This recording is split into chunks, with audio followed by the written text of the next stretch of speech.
The Knife, the Plug, and the Pepper, China, circa 1700 BC through 1911 AD. In Imperial China, becoming a eunuch meant walking out with nothing left between your legs. Not even a scar you'd want to explain. The penis, the scrotum, all of it, gone in a single motion. The process started with a tight cord tied around the base. Once the blood flow was cut off, a curved blade sliced everything clean off. No anesthetic and no second chances. The wound was then stuffed with ash or a boiled pepper solution. If that didn't kill you from shock or infection, the metal plug they jammed in your urethra just might. It was left there to keep the opening from sealing shut, because if you couldn't urinate, you'd die fast. After the procedure, you were expected to carry your severed genitals in a small jar, since it was believed that if you die, you can go to heaven only if your body is complete. Roughly 3 out of 4 didn't survive. Those who did got to spend the rest of their lives leaking blood, limping in agony, and asking for permission to pee.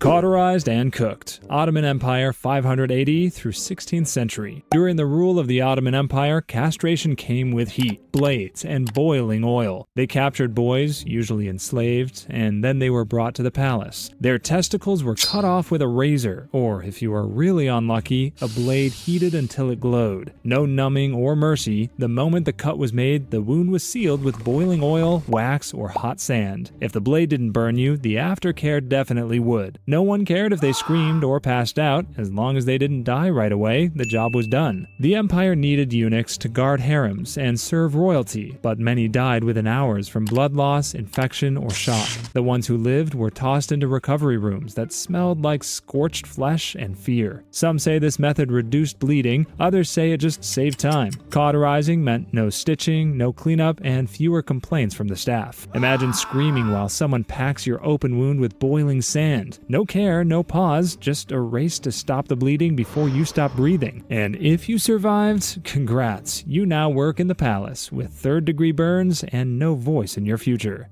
Crushed like grapes. Ancient Persia, circa 2000 BC. Under Persian rule, they didn't need knives to castrate you, just a stone, a steady hand, and zero concern for human dignity. Nobody called it surgery. It was something you watched to remember what happened to the last guy who stepped out of line. The process started by forcing the victim onto the ground. The scrotum was exposed, then either pinned or held, and the crushing began. Some methods used large stones to flatten the testicles. Others involved bare hands, gripping and twisting until the tissue tore loose. No cutting, just pressure until something gave way. Pain was measured in volume, and everyone nearby got the full lesson. This was punishment for slaves, traitors, and prisoners, done in public so no one missed the message. The slower the pain, the louder the lesson. If you survived the first few minutes, the aftermath finished the job. Internal bleeding, nerve damage, ruptured tissue, and infection. There were no bandages, just whatever rags were lying around, and the hope that you didn't start rotting before nightfall. I also hope that you like this video enough to subscribe. Thanksies. Hooks, screams, and public applause. Ancient Rome circa 300 BC to 500 AD. Rome knew how to draw a crowd. Just promise a public death,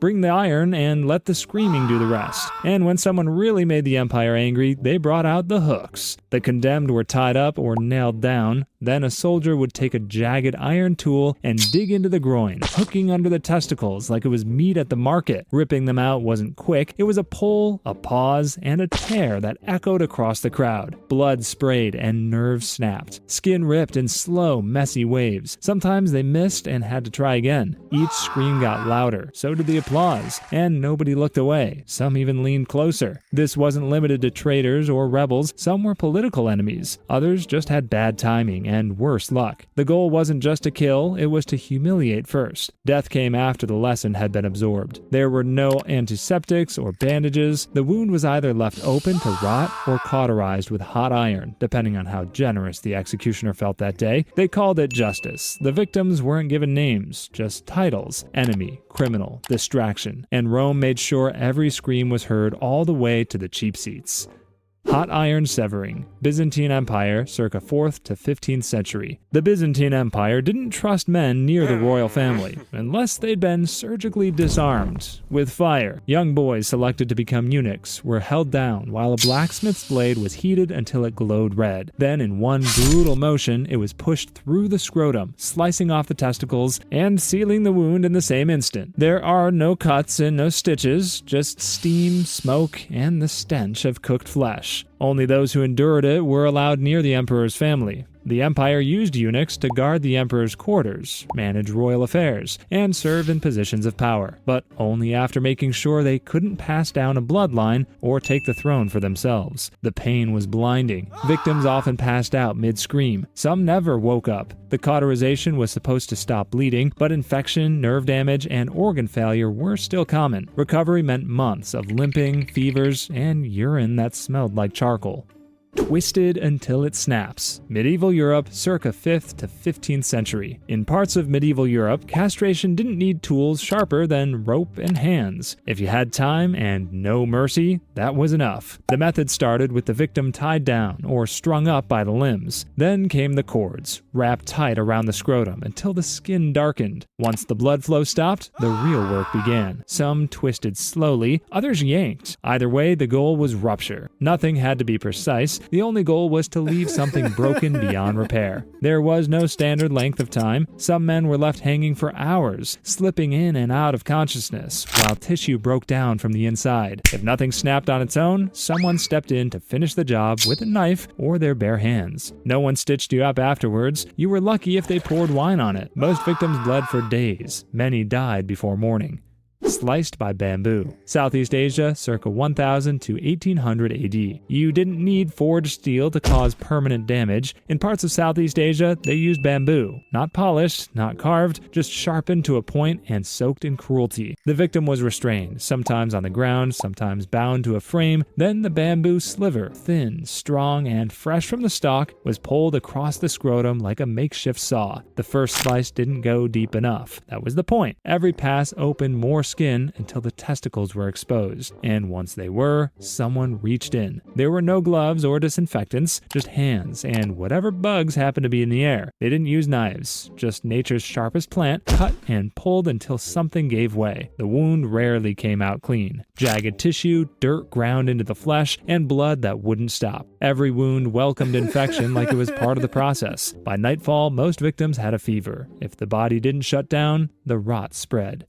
Animal attacks. Ancient India, circa 1000 BC to 500 AD. Punishment didn't always come from a guard or an executioner. Sometimes it came with fur and fangs. In parts of ancient India, trained animals were used to maul the genitals of prisoners. Biting the genitals wasn't a mistake. It was the whole point of their training. Dogs, pigs, even monkeys were conditioned to bite off testicles on command. These weren't wild beasts set loose for chaos. They were tools directed to strike the most sensitive part of the body with violent precision. Victims were restrained or thrown into small pits. The animal was released, hungry, agitated, and guided straight to its target. One bite could cripple. A few more could tear everything off. The goal wasn't always death. In some cases, survival was expected, as long as the man left the scene humiliated, sterilized, and broken. Public crowds watched it happen without flinching. Children were sometimes there too, learning the price of defiance early. There was no repair, just torn flesh, shock, and the kind of screaming that made even soldiers look away. Infection came quickly. Blood loss came faster.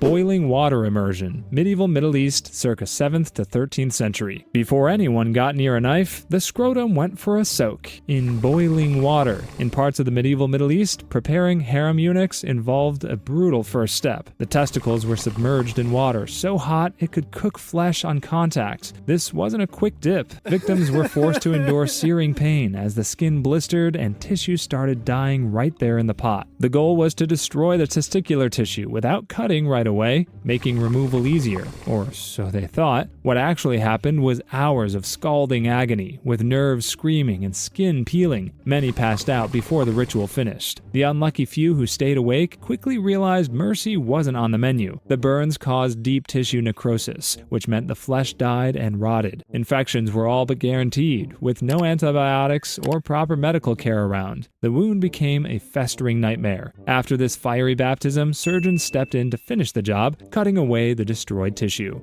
Cord strangulation, ancient Egypt circa 3000 to 1000 BC. Picture being tied up, but not by your hands or feet this time. The noose is around your most sensitive area. In ancient Egypt, a tight cord was wrapped mercilessly around the scrotum, squeezing harder over days or weeks until the testicles shriveled away or fell off. It wasn't a quick fix. The goal wasn't to cut, but to choke the blood supply so long and so tight that the tissue died slowly. A drawn-out punishment for slaves, prisoners, or anyone who crossed the wrong master. The pain was nothing like a sudden slice. It was a constant, burning squeeze that tightened with every heartbeat. Skin turned blue or black. Nerves screamed silently as the flesh starved for oxygen. Infection set in, turning the area into a bleeding ground for gangrene, a rotting, foul-smelling wound that could spread to the rest of the body. There was no mercy in this method. No chance for recovery without serious medical help. The victims were left to endure swelling, unbearable itching, and the terrifying slow decay of their own bodies. Many didn't survive the process. Imagine having a noose around your manhood that's slowly tightening with no way out, and the only escape is either death or permanent ruin.